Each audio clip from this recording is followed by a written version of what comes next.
In this lecture, we're going to talk about assemblages of statically indeterminate axially loaded bars.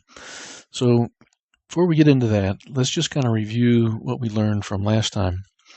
We started off saying that we can look at arbitrary shaped axial deformation, something with a changing cross-section. And we drew a picture of a bar that had a small diameter on one side and it got bigger and had a larger diameter on the other side. And we had the restrictions of having axial loading. Now that means that through the centroids of all of those cross-sections lie the line of action of the force that we apply on the bar.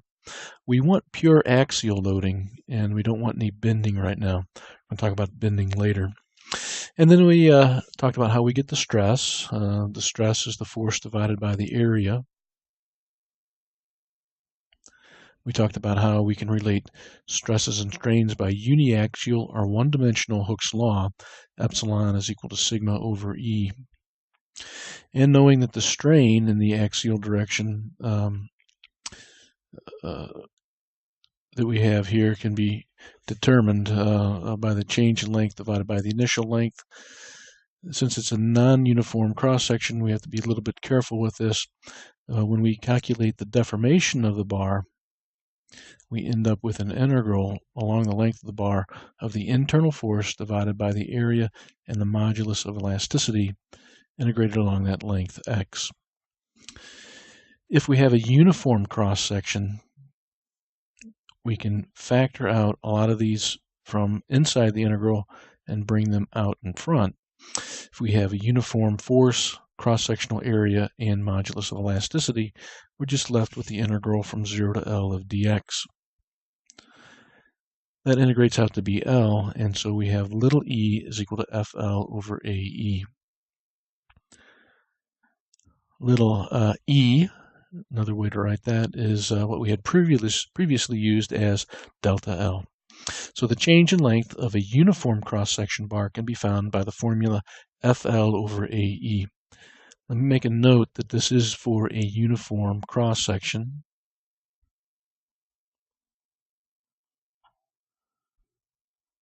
Constant material properties.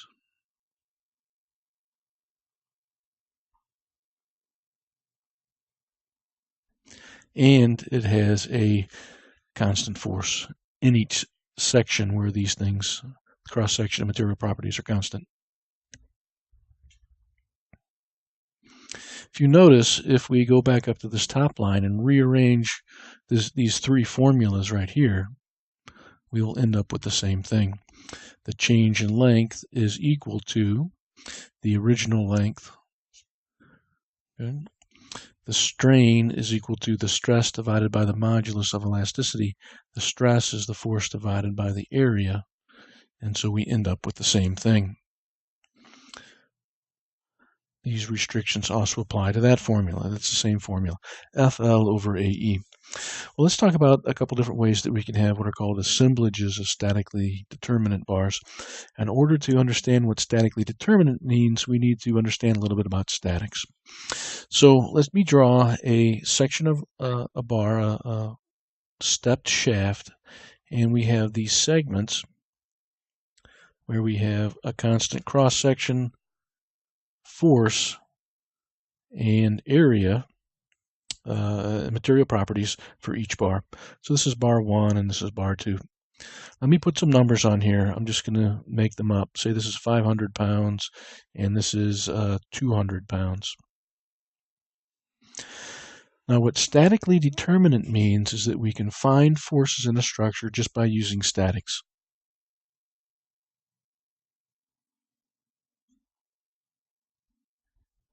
Let's write that down.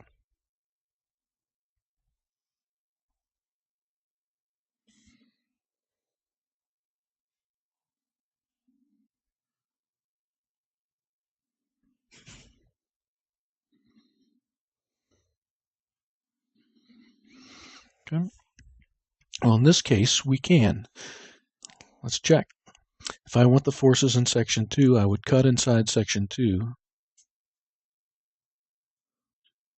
And I can find that the internal force inside that bar is 500 pounds.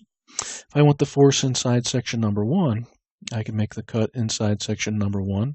I can look to the right of that cut. 500 pounds here, I have 200 pounds here. Here's my unknown right now force F1. But if I write down my statics equation, summation of forces in the x direction, I would have minus F1 minus 200 plus 500 is equal to 0. We would find out that that force would be equal to 300 pounds. So once again, I have determined what that force is by using statics. So this would be an example of a statically determinate structure. I can find the forces in the structure just by using statics. Now this isn't the only kind of structure that we might have. Let me draw another example. Okay, so here's another example. I have what I'm going to call a rigid platform. My drawing is a little squiggly, but it's supposed to be a straight line. And connected to that, I have a couple of bars that hang that from the ceiling. So here's bar 1 and bar 2. I need some dimensions. Let's just put some numbers on here. Let's say this is 20 inches from bar number 1 to the load and 10 inches from the load to bar number 2. Once again, this would be a statically determinate structure. If I were to draw the free body diagram of this platform, remember, a free body diagram is a picture that you draw yourself where part of the structure is freed from its supports and replaced by the appropriate reactions. What we would have are those two forces that are unknown right now, F1 and F2, and the 1,000 pound load on this platform. It's 20 inches and there's 10 inches. Now, although they're unknown right now, we can do the statics and we can find out what those are. If I do the summation of moments about where that load application point is, let's call that point A. We'll take that direction positive. I would have F2 times 10 minus F1 times 20 equal to 0. I have two unknowns but one equation. Another equation can come from the summation of forces in the y direction, where I would have F1 plus F2 minus 1,000 equal to 0.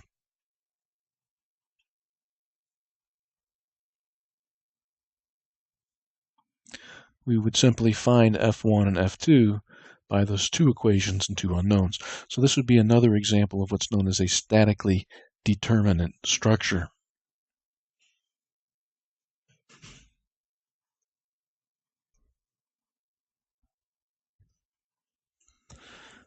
Well, we may have situations where things are statically indeterminate. We will talk about those in more detail in the next lecture, but let's just give an example of a statically indeterminate structure right now. Indeterminate simply means you cannot find all the forces by using statics.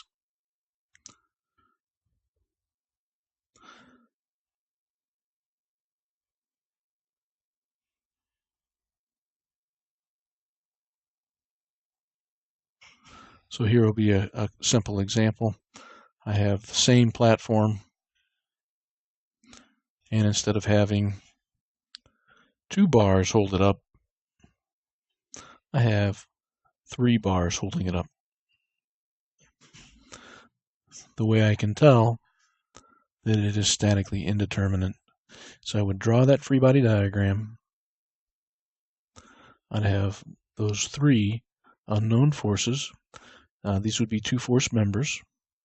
Okay. I would write down my equilibrium equations just like I did.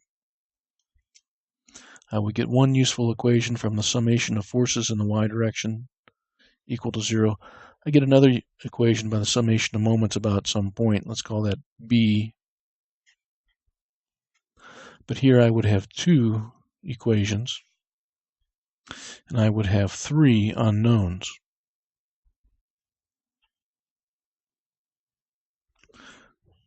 In this case, that would be the situation where it is statically indeterminate.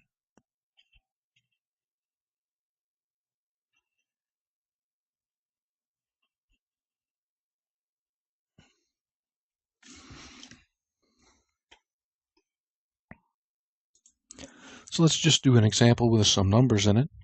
We have my same structure that we had with the rigid platform supported by 2 hanger bars, 1 and 2. Let's just put some numbers in these. The lengths of the 2 bars are both 60 inches long. The round bars with diameters 0.25 and 0.5 inches respectively. And one's made out of steel, one's made out of aluminum. Modulus is 30 times 10 to the 3 KSI for number 1, 10 times 10 to the 3 KSI for number 2.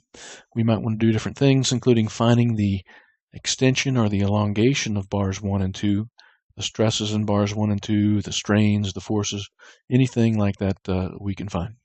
So it starts with our free body diagram again. Let's go ahead and just sketch that out again. And we'll find the numbers for everything. Here's F1 and F2. Here's 1,000 pounds. We're going to use the 20 inches and the 10 inches. Summation of forces in the y direction will tell me F1 plus F2 minus 1,000 is equal to 0. Summation of moments, again, we'll call that point A. Going to give us a couple terms in the equation. F2 times 10 minus F1 times 20 equal to 0. Doing the summation was about point A. You can do it somewhere else if you want. You can only get one useful equation out of that, though. All right. So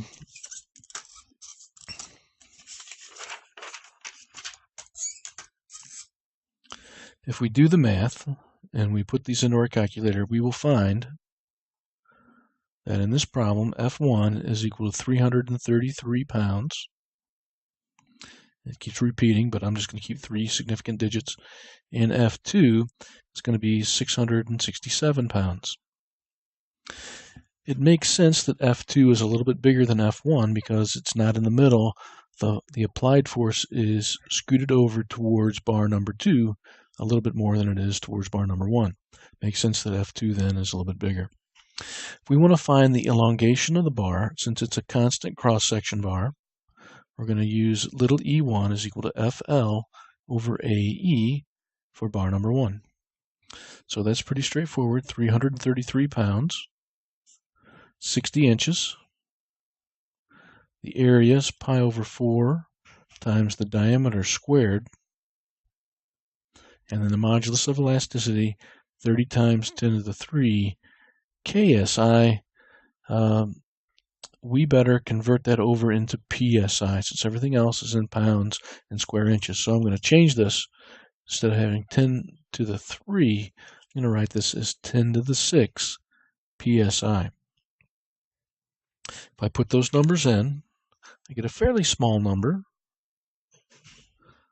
13.58 times 10 to the minus 3 inches. Just over 13.5 thousandths of an inch. It's a very small number, but measurable. If I want the elongation in bar number 2, then I do the same thing, except I use the quantities for bar 2. 667 pounds, 60 inches long, pi over 4, it's a ½ inch diameter, so we have pi over 4.5 squared. And then this one was the aluminum. Again, we'll go right to pounds per square inch, 10 times 10 to the 6 pounds per square inch. And in this one, I get a little bit larger deformation, 20.38 times 10 to the minus 3 inches. All right, so even though the steel is stiffer than the aluminum and has a higher modulus of elasticity, because the cross-sectional areas are different, bar number 2 stretches out a little bit more. So maybe the way I should have said that is, even though the diameter bar number 2 is bigger, because the modulus of elasticity is less stiff than that of steel, bar number 2 stretches out a little bit more. So if we were to think about how this platform would deform, they start out even, and number 2 stretches out a little bit more than number 1. Now I'm exaggerating these deformations so we can visualize what's going on here. But we can also think about the angle that can take, and we can compute that as well. So if we wanted to find that angle, then we could say the tangent of the angle theta would be the opposite side would be E2 minus E1 divided by the distance of separation of 30 inches.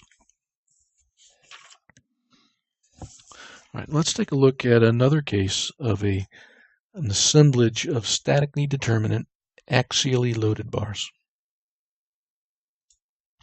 All right, so here's our stepped shaft. Again, we have two bars connected together. They have different diameters. They can have different material properties. Let's call this one bar number 1 and this one bar number 2. And so, it has an area 1, a material property 1. It has a certain length. And then likewise for this one as well.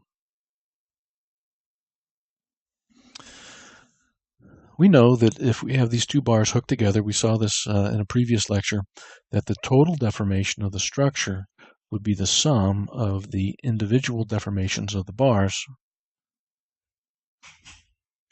the sum of the FL over AE terms.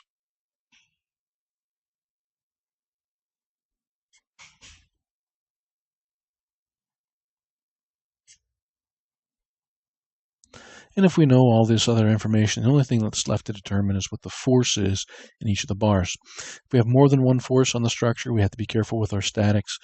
In this case, if we have just one force at the end of the bar, then each of those forces would be equal to the same number. So for example, let's say that this force on the end is 1,000 pounds. And when we do the free body cut in section 1 and in section 2, F1 would be equal to the force on the end, and F2 would also be equal to the force on the end. If you have additional forces on the structure, that won't be the case.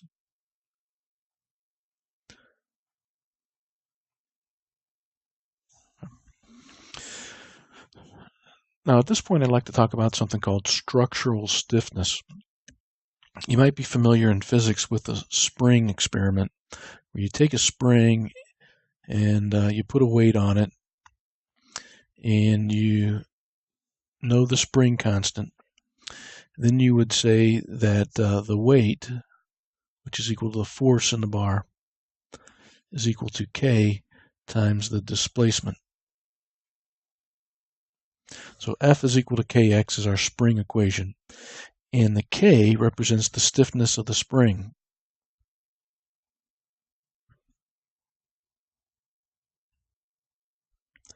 Well, in a similar way, we can come up with a structural stiffness. This concept is very useful in engineering. I did this at General Motors. We would do tests on the front end of a car. We would determine the front end stiffness by applying a load to the front end of the car and measuring the displacement of the front end. The key to that kind of analysis, and we can do that with our two-bar structure, is we want to write it in a form that looks like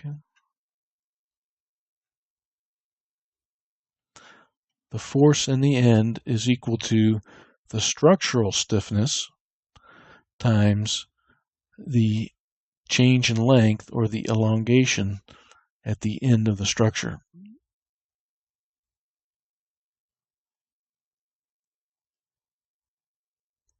If you make modifications to your vehicle or whatever structure you're looking at, and you get a change in your structural stiffness, then you know which way things are going. Maybe you want it to be stiffer, maybe you want it to be less stiff. But measuring or calculating that structural stiffness is a very handy number to have. So we have the force at the end. And now I'm going to use this in symbols. We know that for our structure,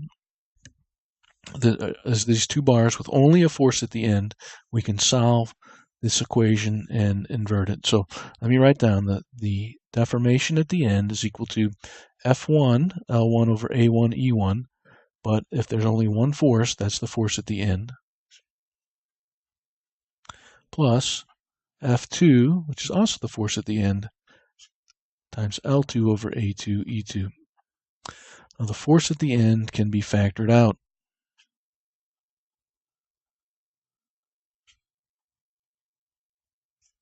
And we can rearrange this formula then to make it look like our spring equation.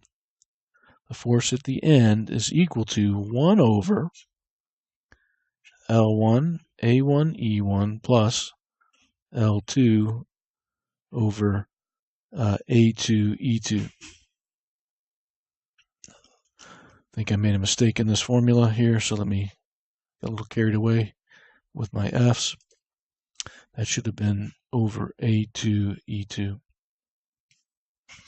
Okay, so we have this term, and that multiplies the deformation at the end of the structure. So what that means is for two bars that are hooked together, this quantity is the structural stiffness.